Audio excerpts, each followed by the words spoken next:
Let's suppose we team up to build a to-do application to keep track of tasks. We might think, hey, why don't we just take this data and store it into a new file? After all programming languages have constructs to interact with the file system. And yeah, that sounds easy. If we create a new task, we just write it into this file, and if we need to delete it, we just remove it from this file. Sounds easy, but it's actually not that easy. The problem is that when this application starts to grow and we get more and more users, managing these is going to be really difficult because the file system is just fragile for these tasks.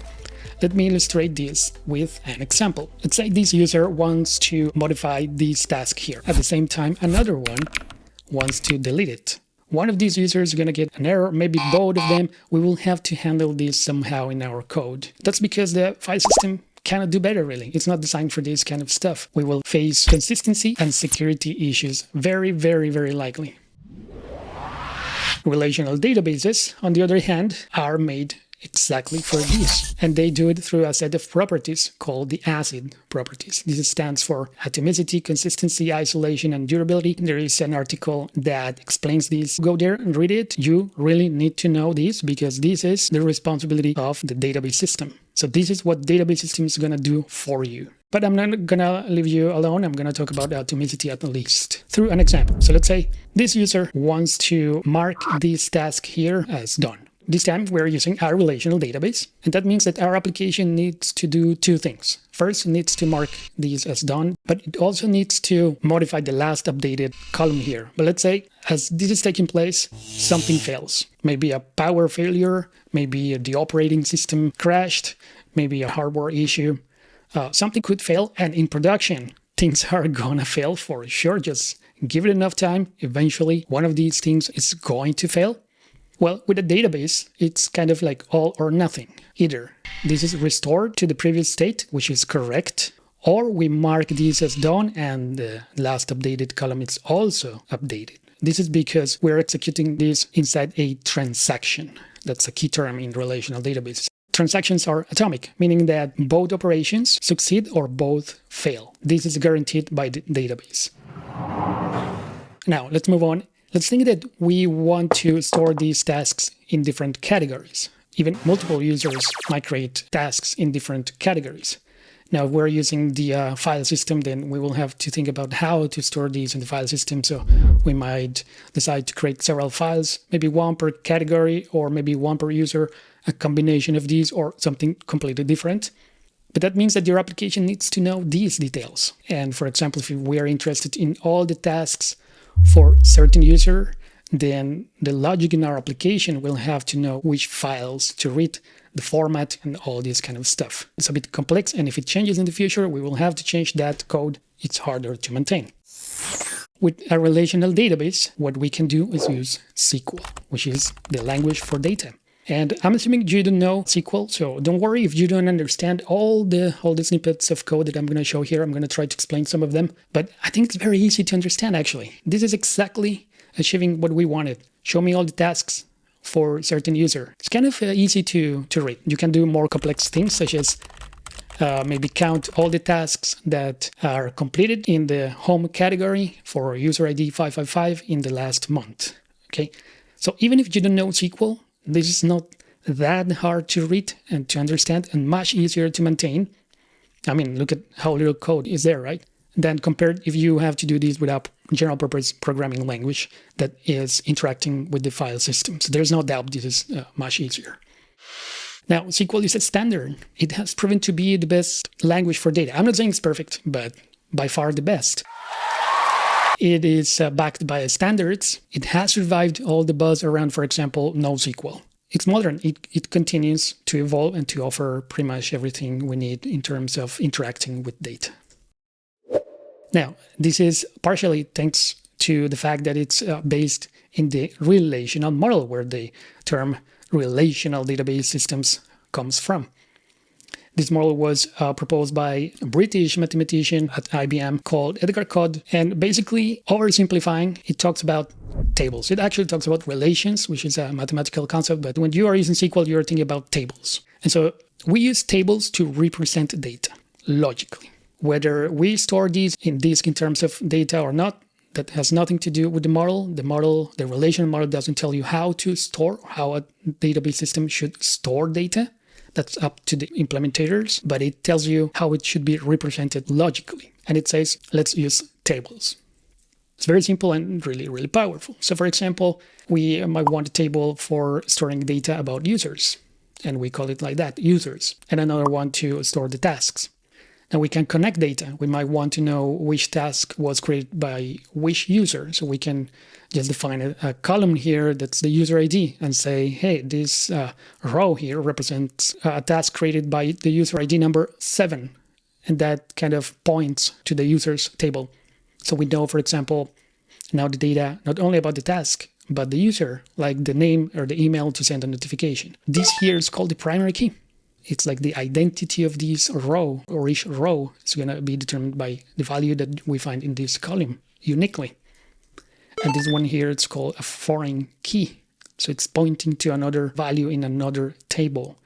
And the database system, the relational database system, can enforce that we cannot insert a number, a user ID that doesn't exist in the user's table. That's called a constraint.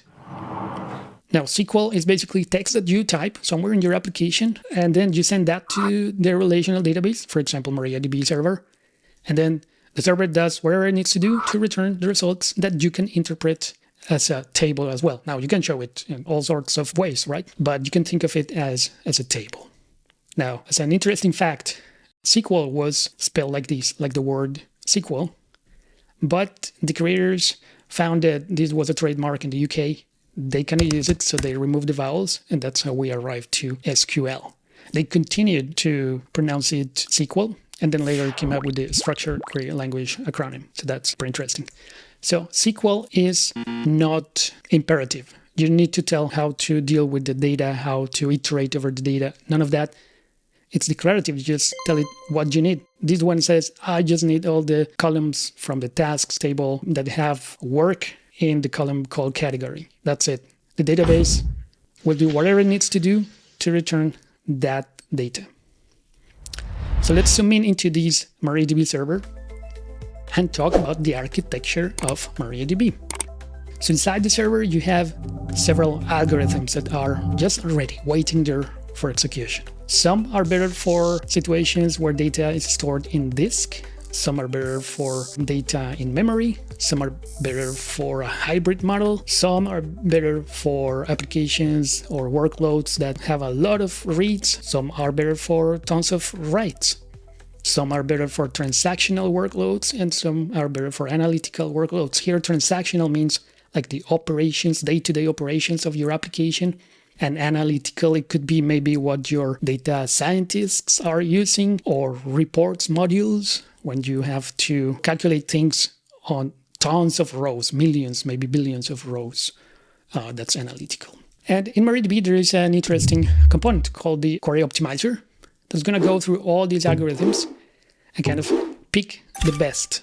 This is called the query optimizer, and it basically takes a query like this one, and then it evaluates or takes into account several things like the data structures, how data is actually stored on disk.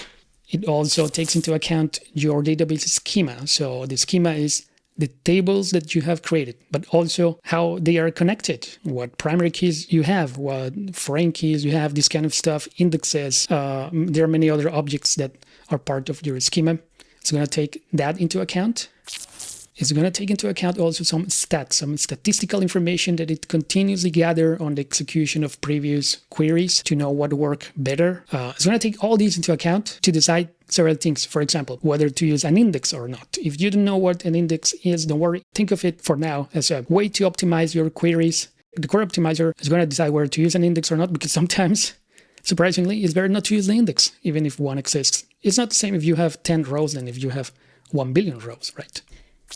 Now, it's going to also decide which join algorithm to use. Remember the primary key and the foreign key? We're connecting data somehow. Well, that's called a join. And MariaDB needs to evaluate which algorithm for joining, there are several, is better for the query that needs to be executed. It also decides how to sequence the operations. But hey, don't worry about all this, because this is abstracted away from you. You don't need to worry about it. That's the job of the database inside the database server. As a software developer or data scientist or even DBA, you just need to worry about SQL and the magic happens inside the server for you, right? Now, SQL allows you to do more than just read data. For example, you can update your data with this query. Let's go through it. It says update the tasks table, and in the text column, write learn SQL, but only in the rows that have 7 in the ID column. Now, ID is probably primary key, so it's going to be only 1, so we're updating 1 task probably. SQL allows you also to insert data and to delete it. So all the CRUD operations, create, read, update, and delete. But also you can create the schema of the database. For example, you can create a table categories with 2 columns here. The first one is ID, and we're saying, hey, make this serial. This is like the data type, and it means big integer that's going to be auto-incremented 1, 2, 3, 4, 5, etc. when we insert rows. And it's going to be the primary key. Remember the concept of primary key? This is the identity. This is going to be the one that identifies each row. And there's another one, name, with a variable number of characters up to 100. And it's going to be not null. We cannot insert null values here. This is a constraint. So it's impossible now to insert null values, which is a good thing probably because that's what we want to do. We don't want to accidentally enter a null. We'll get an error, and then we'll have to fix our software to never send a null in this column for this table. Okay, and you can modify tables. You can create other database objects, not only tables, like views and triggers, and there's store procedures and whatnot. Okay, so remember this app that we're building? Well, it's pretty simple right now, but this could evolve into something much more complicated, like this enterprise resource planning system. This is a real application, real software. It actually connects to MariaDB. MariaDB is a great fit for these too, for small and big applications that need to scale and that are mission critical. In fact, 75% of the Fortune 500 use MariaDB, so that's most of them. Not only that, but MariaDB has more than 1 billion downloads on Docker Hub, which is impressive. So this tells me that also startups are using MariaDB.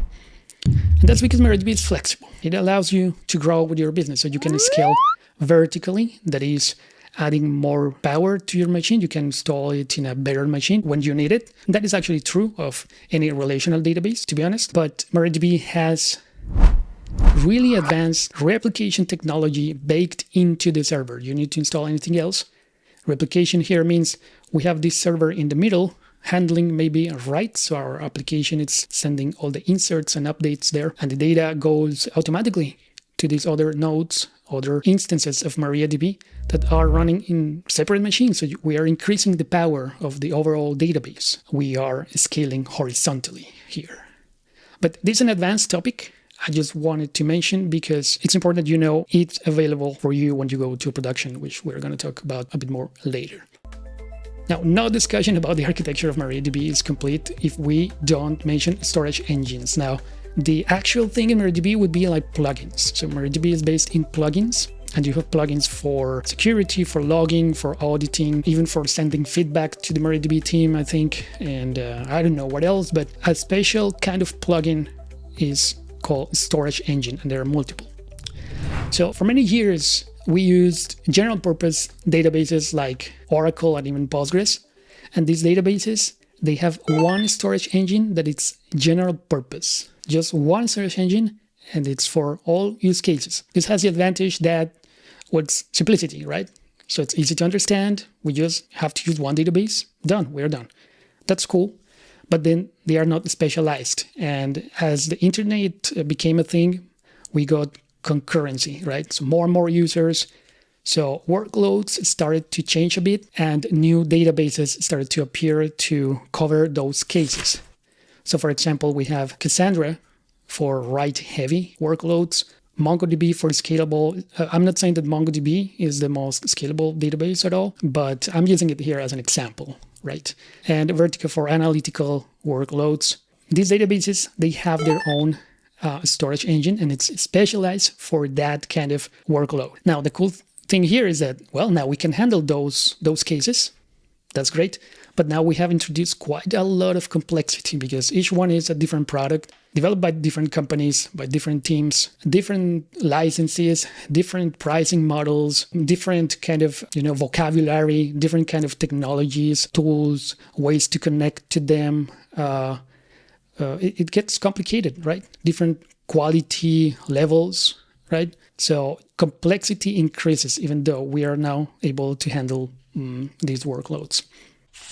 MariaDB, on the other hand, is pretty cool because it's just one single thing developed by one team with one set of tools, etc. And it has all these different storage engines for different kind of workloads. So on top of that, we put a SQL layer, and now we have the best of both worlds, really, because we have a general purpose database. So we are dealing only with one kind of technology. And yeah, each storage engine has its own things, but we know that it's going to work more or less the same. And we have only one SQL layer. When we connect to MariaDB, we use the same tools that only one set of tools. And we have the multiple purpose built storage engines, which are also pluggable. We can install more or remove some if we don't want them. Best of both worlds, really. So let's focus on the storage engines. And in MariaDB, each one has a different name. Okay, these are not all the engines, but it gives you an idea of what's available, right? That's the purpose of this webinar. We have, first of all, InnoDB, which is for mixed workloads, what you're going to use most of the time, really. It could be used, for example, for inventory and customer profiles. And these are just examples. It depends really on your application, but just so that you get a rough idea of what this is for. We have MyRocks, initially developed by Facebook for write-heavy workloads. This is good for example, clickstream and purchases. Spider, which is more of a virtual storage engine for scalable workloads. For example, shopping carts, cookies, that kind of stuff. I say that it's virtual because it doesn't really store data as such. It kind of delegates to other instances of MariaDB, so you can scale horizontally by partitioning the data, something called data sharding. Now we have also column store for analytical workloads, for example, maybe recommendations and offers, all these inside MariaDB. Now let me show you an example here.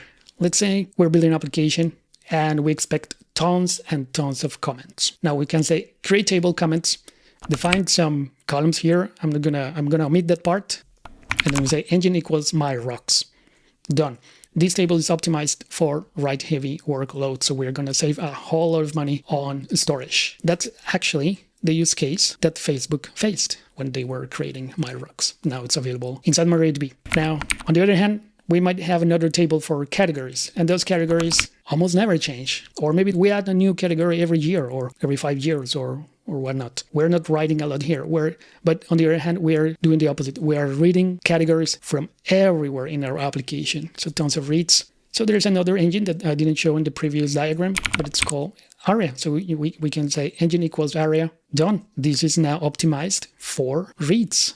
Aria here comes from Maria without the M, by the way.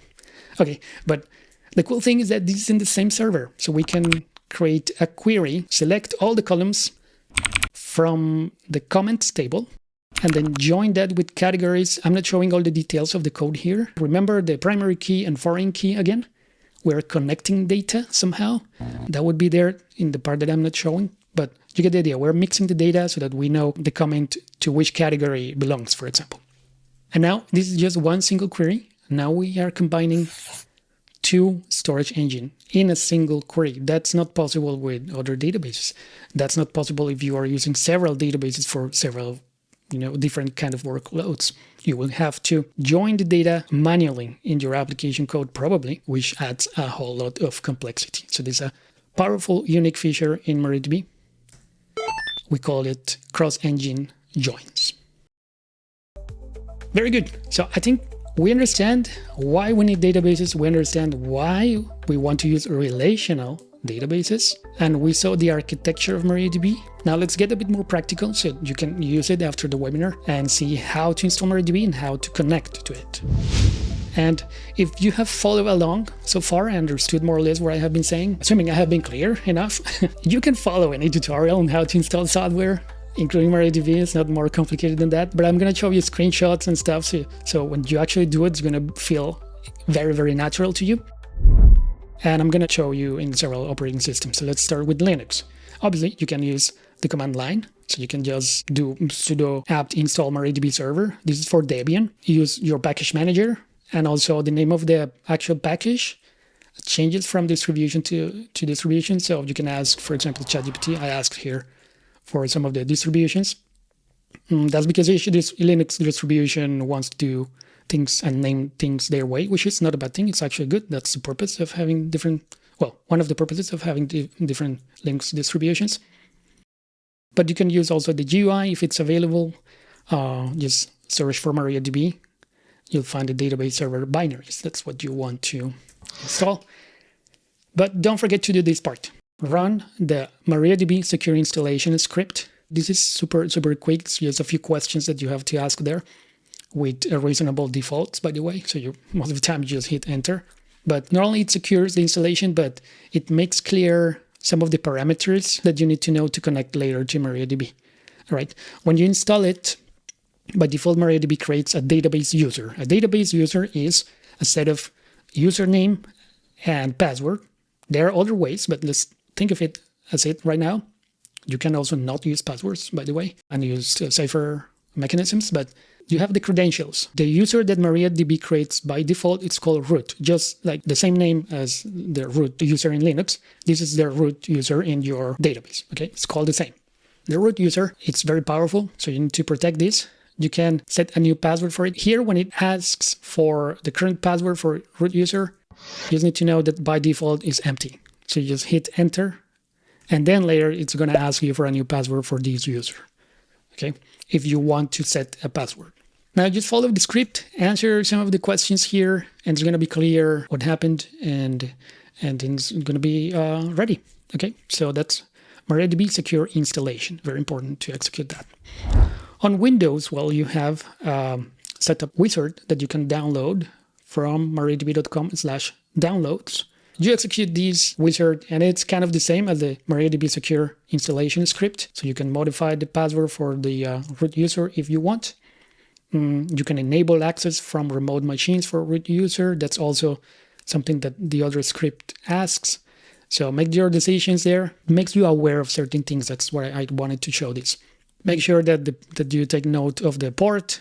This is the default 3306. You can change it. And there are some other settings that we're not going to cover here right now. On Mac, you can use brew. So brew install MariaDB. And then you can start with brew services start MariaDB. Done.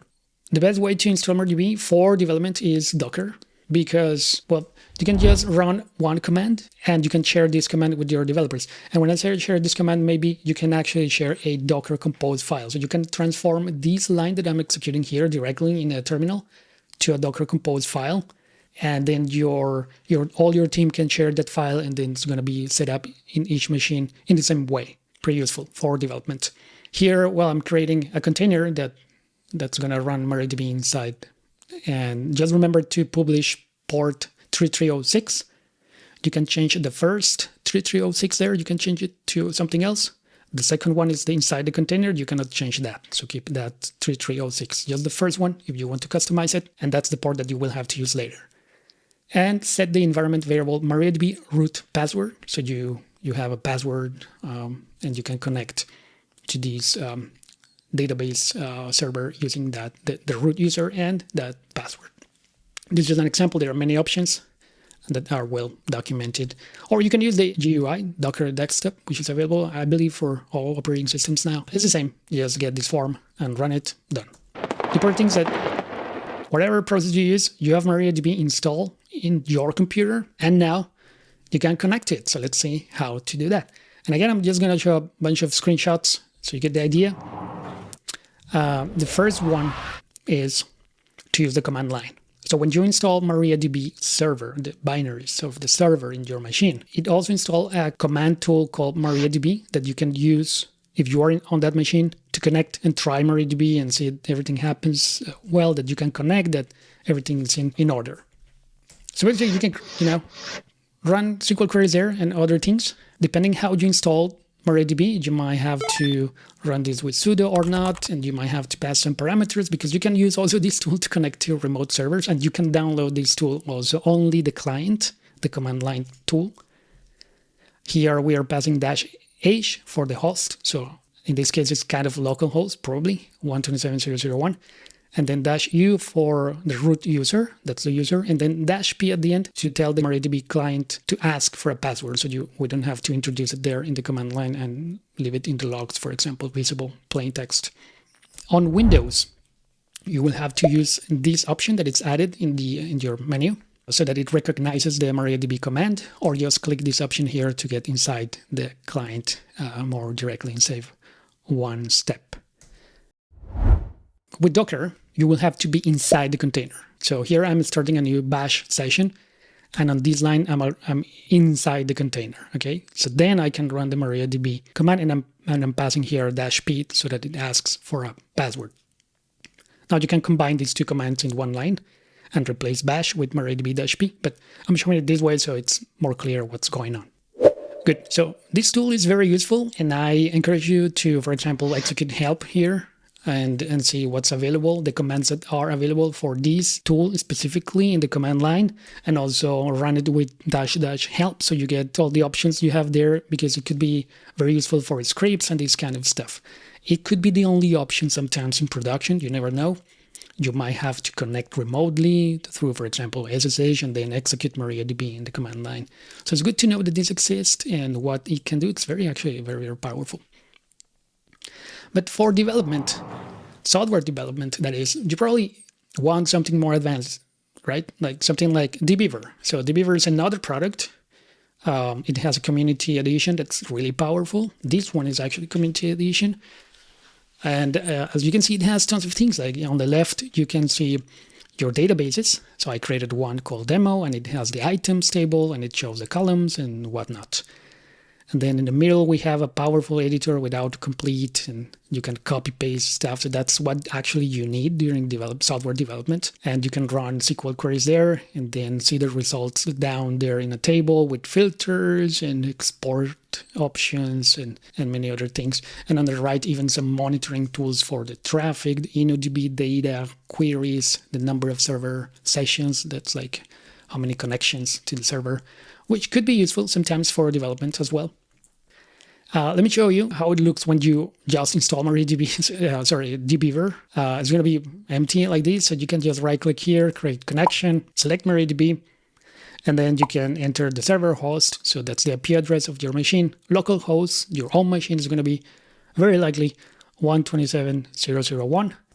You have to introduce, obviously, the credentials, so the username of the database user, the password that you configured, and check that the port is whatever you specified, or the default 3306.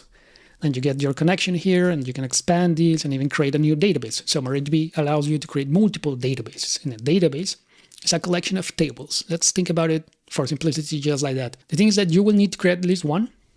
So for example, for our demo application, we create this one, and you can specify the character set, which is like which characters are available, like in your strings, for example, and the collation, which is like how they are compared. Is this character the same as this one? Now you get it here, and if you right-click, you can create a new table, right? And then you can enter the name, for example, items, and it's pretty cool because you can select the engine. Then you can create new columns, right? But instead of that, you can also just click this button and new SQL script, and you get this powerful editor without completion, all the good stuff, and just create the table using SQL, right? And once you write the SQL code, you can run it with one of these icons here.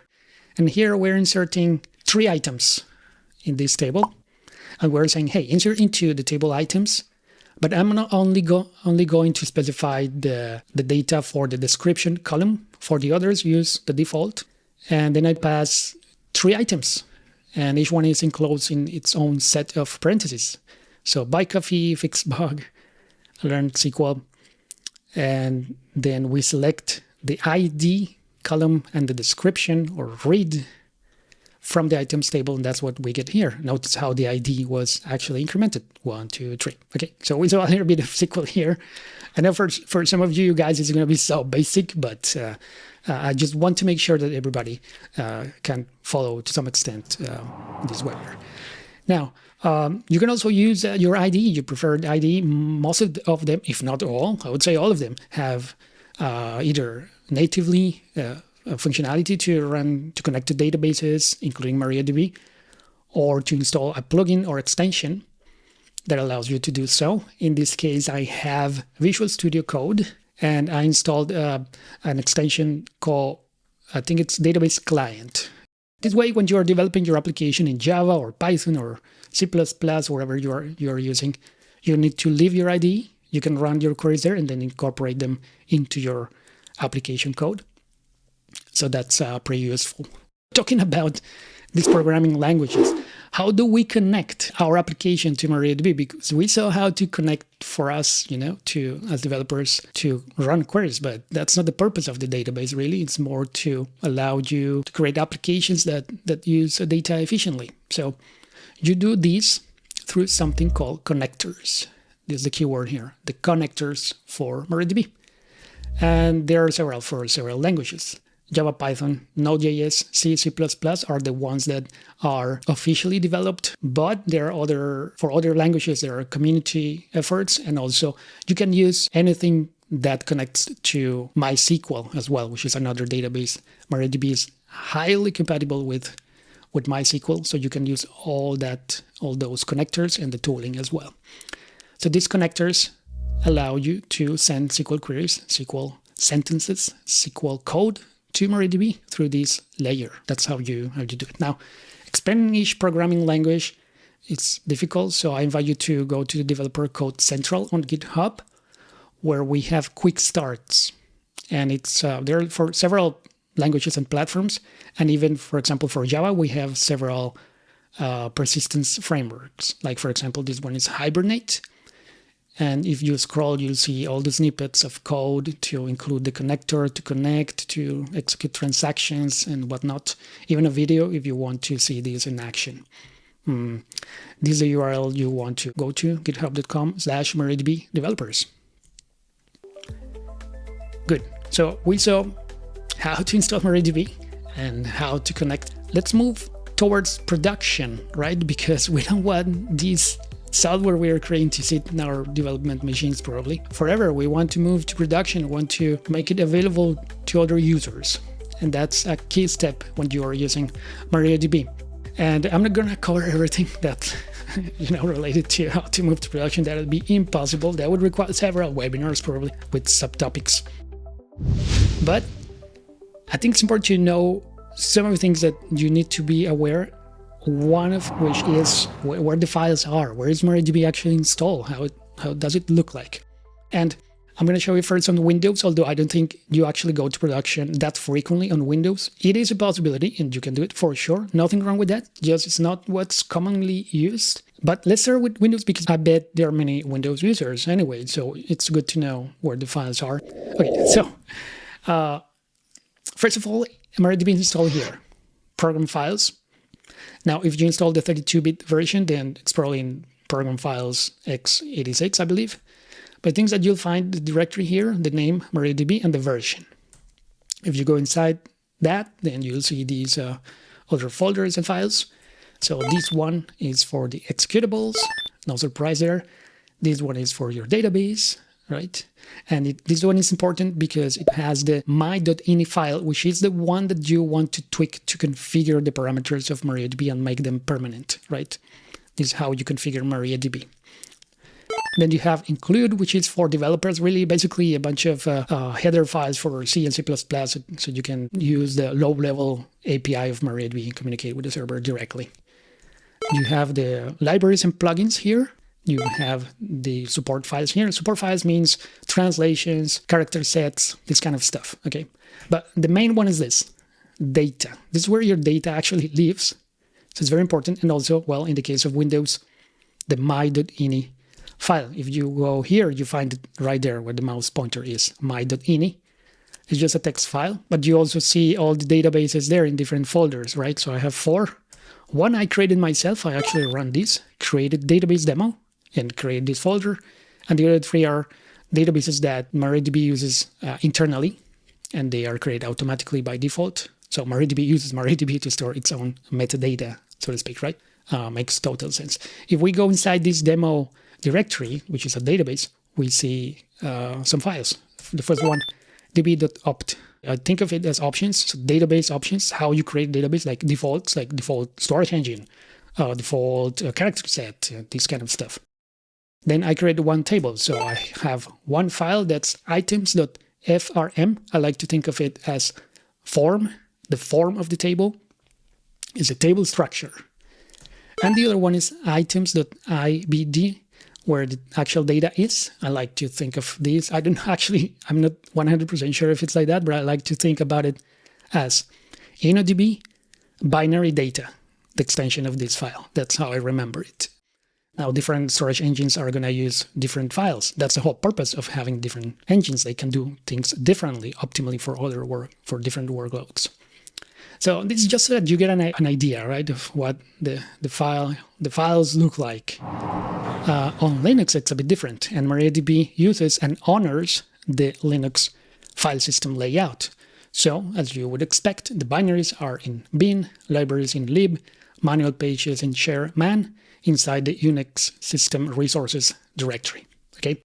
Now, MariaDB has some special files, it needs additional stuff, so we need to be aware of these as well. First, the support files that we mentioned before. Remember the character sets and translations, this kind of stuff is here. Unix system resources, share MariaDB. There are also some scripts that could be useful there if you want to have a look at it. The data or the databases are stored in var, lib, MySQL. Take good care of this directory. Very important, is where your data is. In fact, if you have a look at what's inside it, then you'll find all the databases that we showed previously in Windows, including the one that we created, right? The demo.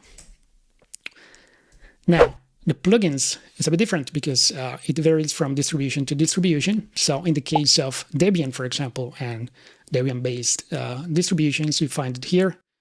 USR lib MySQL plugin. That's where the plugins are. And in the case of Red Hat, lib64 MySQL plugin. I guess this could change also. The 64 might disappear if you install the 32 version.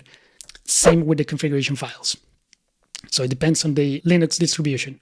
On Debian, we have etc, MySQL, my.cnf for a config. Remember, in Windows, it was my.ini. In Linux, it's my.cnf. But the contents are the same, and they are used in the same way, okay? It's just the name of the file that changes a little bit, the extension in this case, and the location, obviously. And also in the case of Linux, you have a directory, conf.d. That's where additional configuration files can live. And in the case of Red Hat, it's a bit different. It's actually simpler. I like it. etc my.conf, and the directory is etc/my.conf.d. or cnf.d. It's a bit different. But the contents is the same. The structure of the files is the same. In the case of Homebrew, by the way, it kind of mimics what Linux have inside the opt Homebrew directory. So you have bin, etc, var, etc. The only difference is that the database directory is var MySQL directory instead of var lib MySQL. That's the only thing that you need to remember. But I don't think anybody is actually going to use Mac for production. I just wanted to throw it there so that you know where it is in case you are using it. But let's get back to production. And let's focus now on configuration. So maybe I haven't been clear what's that directory there, conf.d. This is because MariaDB allows you to have modular configuration. So this my.config file, it has a line there that tells, hey, read also the contents of the files in conf.d or my.cnf.d, depending on the distribution. That means that I can add additional files there, and as long as they are .cnf, they are going to be taken into account when MariaDB starts. So for example, if I have 100 servers, probably those servers have different hardware, and I have tweaked these precisely, carefully. I don't want that to be messed up if I install an additional plugin, right? So instead of that, this plugin can add a new file there inside the conf.d directory or my.cnf.d directory and not, interfere with my carefully crafted configuration. So it's modular, it's more powerful. Pretty nice feature in MariaDB. Now, if we take a file here in this directory or the my.conf file, we will see mostly There are different kind of lines, there are comments, there are sections, etc. But we will see this kind of thing. Property equals value, okay? Or sometimes we only see property, actually. But this is how you configure things. You set values for properties, or you just declare, hey, let's add this property here. There are many, but I'm going to give you 4 that I think you need to be aware when you go to production, but you need to be aware of others as well. But these are like just for a starter, okay? So the first one is bind address, and this is where your MariaDB server is going to listen to, not from which machine you can connect, no, but where MariaDB is. This is called a bound IP. It's also well documented. This could be used for example, avoid clients trying to connect from different subnetworks. In this case, I think only devices in the 192.168.1 subnet are going to be able to connect to this MariaDB server if it has this configuration line. There's also InnoDB buffer pool size. That's also very, very important. This tells InnoDB how much memory to use. It's very important. Give it around 70 to 80% of your RAM. Max connections is like how many simultaneous clients sort of can connect to the server. Very important to set a value here to know why you set this value. I'm not pretending here to make you an expert on how to deploy MariaDB, just want to show you some of the variables. That's where I'm going so fast in this and not explaining too much, but to make you aware that these exist, and maybe you can take note of these for later. Now, this one I included because not only because I think you should turn this on, but because it shows how MariaDB improves MySQL. So MySQL or MariaDB is a fork of MySQL, but it's much, much more than that. And I have a webinar on that. It's called the MariaDB Evolution. I really recommend watching that one. You might learn things of too. But MariaDB is much more, right, than a fork of MySQL. It really improves MySQL not only in the performance and innovation, but also very, very technical things. It improves, for example, the SQL dialect. It improves how the database behaves. This one here is to fix a problem with multiple reads. Okay, turn it on. I wanted to put this one here just to highlight that that's one of the advantages of using MariaDB over MySQL, which is something I get asked very frequently. Okay, very good. There are many, many configuration variables that you can set. Hundreds, right? And these are not even all. If you add the InnoDB variables, you add like around 300 more. That's not a bad thing. That means that MariaDB is very flexible, that it can be tweaked to your situation, to your applications, to the hardware you are running on, to the operating system that you are running on, the cloud you are running on, whether you are using Docker, bare metal, Kubernetes. There is an operator for MariaDB. You can tweak these things precisely. You need to know they're available. So when you want to tweak something, you can search and see if there is a configuration property that you can use to make MariaDB behave exactly how you want it to behave. Now, to simplify all this, we need to talk about MariaDB Enterprise because it does simplify going to production. So there are 2 editions of MariaDB. You have MariaDB Community Server, where all the good stuff we have been talking about today is. And then you have MariaDB Enterprise Server with all the good stuff too, but for production. Okay, so one is more for development and one is more for production. Yes, you can go to production with MariaDB Community Server. In fact, Wikipedia does it, but it's quite a lot of work. So if you have the expertise and all that, great, do it. If you prefer to save some money, go with Enterprise Server. That's what you should do if you have mission critical workloads and you need other features that I'm going to present very, very quickly here. What I mean when I say for production is like, for example, MariaDB Community Server is by default, you download it and it's good for, to try it out, to create a Hello World application to see that it works. That's great. Awesome. Or small applications. Yeah, that it works. It just works. Okay. Now, MariaDB Enterprise Server, on the other hand, has more features, particularly for security and encryption. So if your system gets compromised, your data is safe. So it has more features. And this thanks to the enhanced defaults. It's not for Hello World, it's not for trying it out, it's for actually for production, the default values. For example, some of the hundreds of configuration variables, some of them might have better defaults, but not only that, Also, it disables unsafe plugins. And by unsafe, I'm not saying that the plugins are not safe. It's just because maybe they haven't been tested enough to be 100% sure this is good for production and that our data is safe, for example.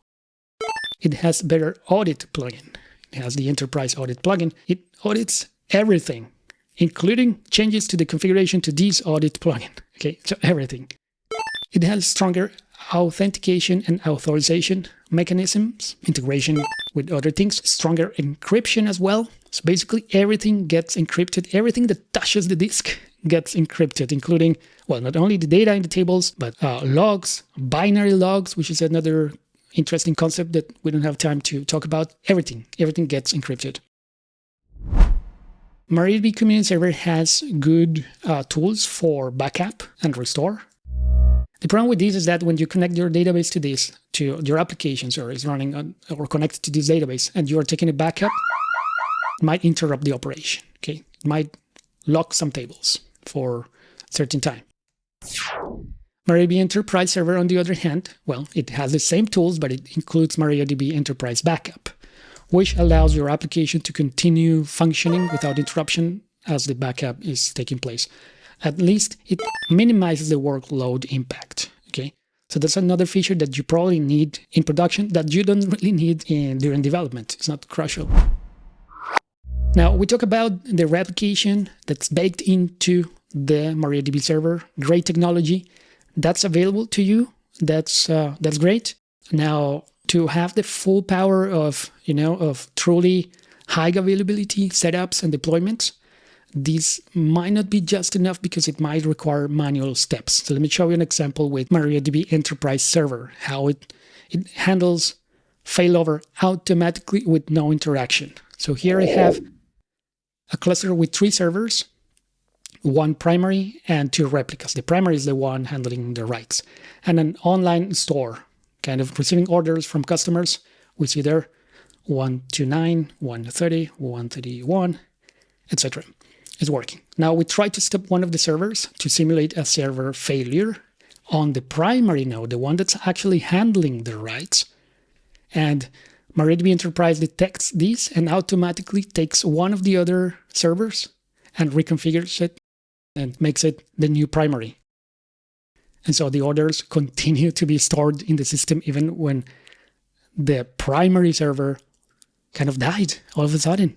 And this is automatic failover for high availability. This is only one of the many features in something called MaxScale, which is included with the MariaDB Enterprise subscription, which is how you get MariaDB Enterprise Server. And there are many, many other things.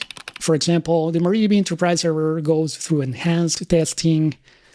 It has longer maintenance because, we don't want to have to update major versions of our database server in production very frequently, just when it's critical. And we want the features to be really tested before we go to production.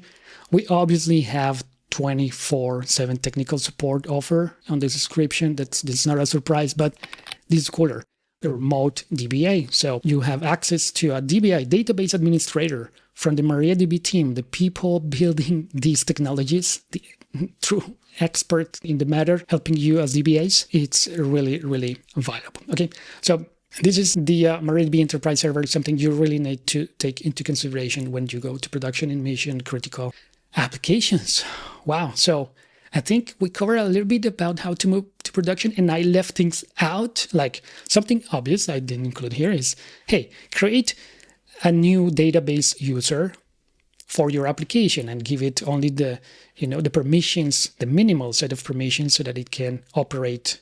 Don't use root in production, right? Even maybe disable remote access with the root user. So these kind of obvious things I didn't put. I'm mentioning it now so you know that there are other things, but we only scratch the surface here, but we cover some of the things of the agenda, I think all of it. By the way, I'm writing a new book on MariaDB for developers. If you're a developer or if you're a data scientist also, you will benefit from this. Some of the examples for this presentation I took from the content of this book. It's work in progress. It's coming soon. If you want to receive a notification when the book is ready, go to MariaDB4developers.com.